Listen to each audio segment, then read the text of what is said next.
झूठे हो, तुम्हारे पास झूठ की ताकत है, हमारे पास सच की ताकत है। हमारा इतिहास इस देश के लिए जान गंवाने का इतिहास है और तुम्हारा इतिहास इस देश के खिलाफ अपना ईमान बेचने का इतिहास है। इस बात को याद रखना। और तुम्हारी तमाम कोशिशों के बावजूद सच्चाई सामने आ जाएगी। लोगों को यह पता चलने लगेगा कि आपने किस तरीके से इस देश के लोगों को ठगा है। मुझे एक साथी ने कहा कि क्या आपको लगता है भाजपा के राज में विकास नहीं हो रहा है? हम बोले हो रहा है। कौन बोला नहीं हो रहा है? 50 रुपए का पेट्रोल 100 रुपए में मिल रहा है, बताइए विकास हुआ कि नहीं हुआ? 450 का सिलेंडर 1200 में मिल रहा है, विकास हुआ कि नहीं हुआ? 45 साल में सबसे ज्यादा बेरोजगारी हो गई, विकास हुआ कि नहीं हुआ? यह है आम लोगों का सवाल। यह है इस देश के नौजवानों का सवाल कि हर साल लगभग 5.5 लाख इंजीनियर होते हैं और 1.5 लाख लोगों को भी नौकरी नहीं मिलती है। हकीकत यह है कि एक टीचर की बहाली होती है ना, रेलवे स्टेशन पे, मंदिरों में, गुरुद्वारों में, चर्चों में, मस्जिदों में, धर्मशालाओं में रहने की जगह नहीं मिलती है। यह हकीकत है कि एक तो बहाली आती नहीं है, अगर बहाली आएगी तो पेपर लीक हो जाएगा। यह हकीकत है कि पेपर लीक होने के बाद भी जिन लोगों को नौकरी मिलेगी उनको नियुक्ति पत्र नहीं मिलेगा, और जिनको नियुक्ति पत्र मिल जाएगा, मैं खोज रहा हूं कोई पुलिस वाला है कि नहीं, नहीं है, जिसको नियुक्ति पत्र मिल जाएगा तो उसको यह सोचना चाहिए ना कि इस देश के सांसद को पेंशन मिलेगा। अक्सर अगर मैं गलत नहीं हूं तो पेंशन है ना सांसदों को, ठीक बात है। अगर सांसद को पेंशन मिलेगा तो कांस्टेबल को पेंशन क्यों नहीं मिलेगा? बताइए बताइए। इस देश के अंदर आप कैसी व्यवस्था बना रहे हैं?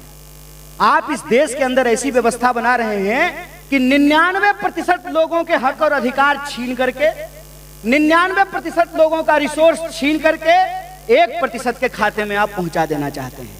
यह लोकतंत्र नहीं है, यह तानाशाही है। इस बात को याद रखिएगा। इस बात को याद रखिएगा कि लकड़ी को काटने वाली जो कुल्हाड़ी होती है ना, उसके पीछे भी लकड़ी ही लगा होता है। लोकतंत्र का इस्तेमाल करके, जमहूरियत का इस्तेमाल करके आए दिन जमहूरियत का गला घोटा जा रहा है।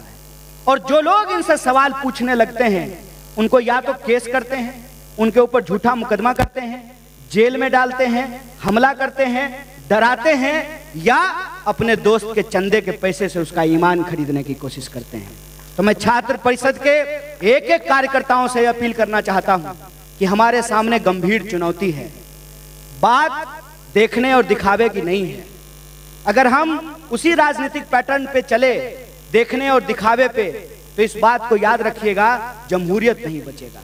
और जमहूरियत नहीं बचेगा ना तो फिर इस देश में लोकतांत्रिक संस्थाएं भी नहीं बचेगी। जब लोकतांत्रिक संस्थाएं नहीं बचेगी तो पब्लिक सेक्टर भी नहीं बचेगा, और पब्लिक सेक्टर नहीं बचेगा ना तो फिर आने वाले समय में कोई आंगनबाड़ी का बच्चा पीएचडी नहीं कर पाएगा। इस बात को याद रखिएगा कि एक गंभीर लड़ाई है, और अगर आप विद्यार्थी हैं तो आपके कंधे के ऊपर यह जिम्मेवारी है। आप अगर छात्र परिषद के नेता हैं तो आपके कंधे पे यह जिम्मेवारी है कि आपको बंगाल के भीतर एक एक छात्रों को जोड़ना पड़ेगा, क्योंकि हमारा मानना है जुड़ेगा विद्यार्थी जीतेगा इंडिया। हमको इंडिया को जिताना है। हमारा यह मानना है कि हमको मेहनत से अपनी पढ़ाई करनी है, अपने हक और अधिकार को समझना है, अपने नॉलेज के क्षेत्र में हमको एक्सपर्ट होना है, साथ ही साथ जो समाज और देश का दायित्व है उसका हमको निर्वहन करना है। हम सबका अगर हम स्क्रीन टाइम अभी चेक करें ना, 3 घंटा, 4 घंटा, 5 घंटा होगा रोज का। 5 घंटा स्क्रीन टाइम होगा कम से कम।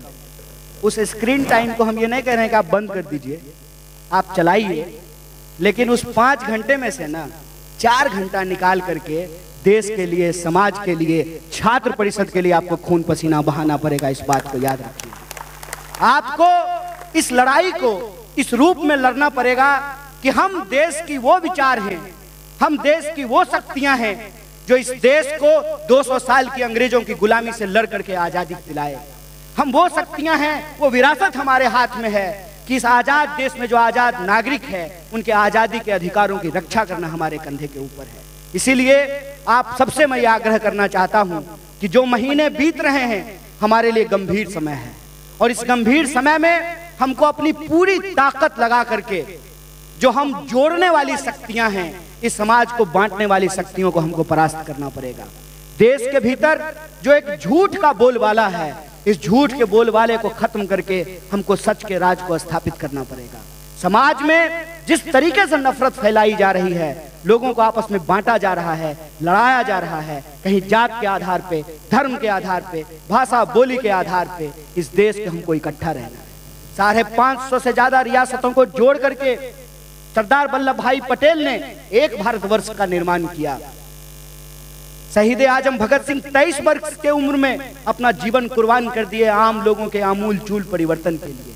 पंडित जवाहरलाल नेहरू सैकड़ों साल जेल में रहे, 14 साल से ज्यादा पंडित जवाहरलाल नेहरू जेल में रहे। इस देश के तमाम लोगों ने, चाहे आप सुभाष चंद्र बोस की बात करें, तमाम आप समाज सुधारकों का नाम लें, तमाम लोगों ने, हमारे फाउंडिंग फादर्स ने, मदर्स ने जो कंट्री आज